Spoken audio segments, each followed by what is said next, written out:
Next thing on my chronology is creation. Then God said, let us, this is Genesis 1:26, let us make man in our image, according to our likeness, and let them rule over the fish of the sea, and over the birds of the sky, and over the cattle, and over all the earth, and over every creeping thing that creeps on the earth. God created man in his own image. There's the key I'm going to pick up on. God created man in his own image. What does that mean? In the image of God, he created them, male and female, equally in God's image. He created them. Okay. What does it mean to be created in the image of God? Books by the hundreds have been written on the Imago Dei, as it's called. It's a huge issue. Is it reason? Is it emotion? Is it that we walk erect? Is it that we have moral accountability? How are we like God? And I'm just going to avoid the whole controversy and say something much simpler and I think just as profound. Images are created to image. Right? Why do you ever set up an image of anything? To image it. You put up a statue of Stalin. You want people to look at Stalin and think about Stalin. You put up a statue of George Washington. Look at it and think about the founding father and something great or whatever. Images are made to image. And so, if God made us, unlike all the other animals, in His image, whatever it means in detail, it means clearly.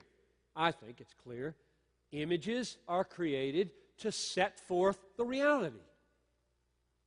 God's the reality, and we're the image. Now, what does that mean? I mean, just paraphrase that now in terms of my concern. My concern is, why did God create man? And the answer becomes, to show God. That's why. He created little images so that they would talk and act and feel in a way that reveals the way God is. So people would look at the way you behave, look at the way you think, the way you feel, and say, God must be great. God must be real. That is why you exist. So, God didn't create you as an end in yourself. He's the end, you're the means. And the reason that's such good news is because the best way to show that God is infinitely valuable is to be supremely happy in Him. If God's people are bored with God, they are really bad images. Bad, bad, bad. God is not unhappy about Himself. He is infinitely excited about His own glory. That's why the Son received the words, "You are my beloved Son. With you I am." Now we take this word "well pleased." Say, He's okay with Jesus. He's not just okay with Jesus. He is absolutely thrilled with Jesus as the image of Himself. And so, if we go about the world making our choices in what we watch on television, do on computer, the way we handle money, the way we handle food, so that it communicates to the world these things are our treasure rather than God, these things make us satisfied rather than God, He's getting a bad press. And we're not doing what we were created to do. We were created to image God.